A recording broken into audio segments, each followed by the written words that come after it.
Puji Tuhan, kembali lagi di program Berkat Pagi GPD Immanuel Garut.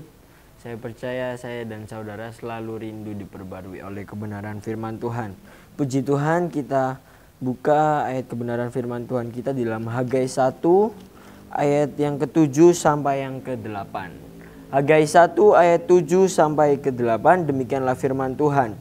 Beginilah firman Tuhan semesta alam, perhatikanlah keadaanmu.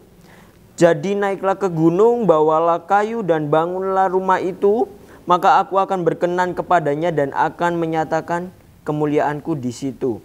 Firman Tuhan. Saya bacakan lagi. Beginilah firman Tuhan semesta alam, perhatikanlah keadaanmu. Jadi naiklah ke gunung, bawalah kayu dan bangunlah rumah itu, maka aku akan berkenan kepadanya dan akan menyatakan kemuliaanku di situ. Firman Tuhan. Dan judul kebenaran firman Tuhan pada saat ini adalah persembahan bagi Tuhan. Persembahan bagi Tuhan. Di dalam Hagai 1, perikop ini berjudul tentang ajakan untuk membangun kembali bait suci. Ajakan untuk membangun kembali bait suci. Ada suatu yang namanya ajakan untuk membangun kembali bait suci. Mengapa demikian? Karena pada saat itu bait suci pada zaman itu, khususnya pada zaman Zerubabel, bait suci di situ kondisinya adalah sedang rusak dan tidak diperhatikan. Makanya di situ perikop berjudul ajakan untuk membangun kembali. Di dalam ayat yang ke-8 ini bagaimana bentuk suatu yang namanya bangunlah rumah itu, bangunlah kembali bagaimana suatu bait Allah. Dan di dalam ayat yang ke-7, beginilah firman Tuhan semesta alam, perhatikanlah keadaanmu. Di dalam ayat yang ke-7 sampai 8 ini ada beberapa poin yang saya dapat. Ada 2 poin, yaitu yang pertama adalah perhatikanlah keadaanmu. Perhatikanlah keadaanmu. Dalam Hagai bagaimana sangat keras, bagaimana kita harus memperhatikan keadaan. Memperhatikan keadaan kita sama seperti Zerubabel memperhatikan keadaan bait suci yang sudah hancur. Yang perlu yang namanya suatu pembangunan kembali. Perhatikanlah keadaanmu. Kalau kita lihat dalam ayat 4 sampai 5, demikianlah firman Tuhan, apakah sudah tiba waktunya bagi kamu untuk mendiami rumah-rumahmu yang dipapani dengan baik, sedang rumah ini tetap menjadi reruntuhan? Ayat 5. Oleh sebab itu, beginilah firman Tuhan semesta alam, perhatikanlah keadaanmu.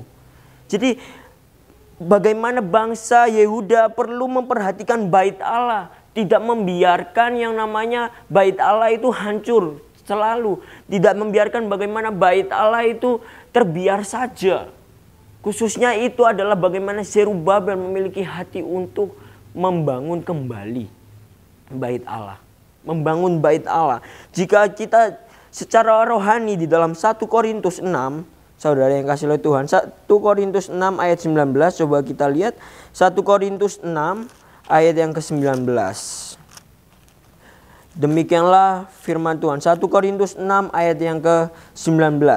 Atau tidak tahukah kamu bahwa tubuhmu adalah bait Roh Kudus yang diam di dalam kamu, Roh Kudus yang kamu peroleh dari Allah, dan bahwa kamu bukan milik kamu sendiri. Jadi secara rohani, saudara yang kasih oleh Tuhan, firman Tuhan pada saat ini bagaimana di dalam Hagai ini mengingatkan bagaimana hidup kita adalah secara rohani adalah bait Allah.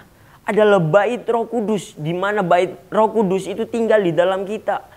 Jadi dapat disimpulkan bagaimana suatu ajakan untuk kita memperhatikan keadaan kita. Memperhatikan kerohanian kita kepada Tuhan. Memperhatikan diri kita, apakah di dalam diri kita, apakah kerohanian dalam diri kita semakin baik, atau mungkin seperti pada pada masa Zerubabel itu bait Allah terbiar saja. Kerohanian kita menjadi kerohanian yang kendor saja, dibiarkan begitu saja, saudara yang kasih oleh Tuhan. Maka dari itu, poin pertama adalah perhatikanlah keadaanmu. Perhatikanlah keadaanmu, karena hidup kita, diri kita adalah bait Allah, bait Roh Kudus. Karena apa? Karena di dalam ayat yang ke-20, 1 Korintus 6 ayat 20, karena Tuhan sudah membayar lunas diri kita. Dan di situ ada Roh Kudus. Dari itu perhatikanlah keadaan kita. Perhatikanlah kerohanian kita. Perhatikanlah diri kita. Hidup rohani kita kepada Tuhan. Pengenalan kita kepada Tuhan. Pengiringan kita kepada Tuhan. Kita perhatikan. Yang kedua adalah persembahan mezbah kepada Tuhan. Persembahan mezbah kepada Tuhan. Coba lihat di dalam ayat yang ke-8 kembali, Hagai 1 ayat 8. Jadi naiklah ke gunung, bawalah kayu dan bangunlah rumah itu. Maka aku akan berkenan kepadanya dan akan menyatakan kemuliaanku di situ, firman Tuhan. Di sini adalah bagaimana suatu yang namanya membangun kembali mezbah kepada Tuhan. Membangun kembali bait Allah itu. Secara rohani kita membangun kembali mezbah doa kita kepada Tuhan. Seperti Abraham di dalam Kejadian 12. Saudara, Kejadian 12 ayat 7b. Kejadian 12 ayat 7. Demikianlah firman Tuhan. Ketika itu Tuhan menampakkan diri kepada Abram dan berfirman, aku akan memberikan negeri ini kepada keturunanmu. Maka didirikannya di situ mezbah bagi Tuhan yang telah menampakkan diri kepadanya. Kemudian ia pindah dari situ ke pegunungan di sebelah timur Betel. Ia memasang kemahnya dengan Betel di sebelah barat dan Ai di sebelah timur, lalu mendirikan di situ mezbah bagi Tuhan dan memanggil nama Tuhan. Jadi di sini adalah bagaimana suatu persembahan mezbah kepada Tuhan adalah awal mula, adalah suatu tindakan awal untuk kita membangun kembali bait Allah itu di dalam diri kita, membangun kembali kerohanian kita. Sama seperti kita tahu contoh tokoh Alkitab, yaitu Daud. Daud ketika Daud jatuh dalam dosa, ketika Daud jatuh dalam pencobaan, Daud jatuh kepada dosa, Daud membangun kembali mezbahnya kepada Tuhan. Membangun kembali suatu hubungannya kepada Tuhan. Makanya kitab Mazmur bagaimana suatu permohonan doa Daud kepada Tuhan.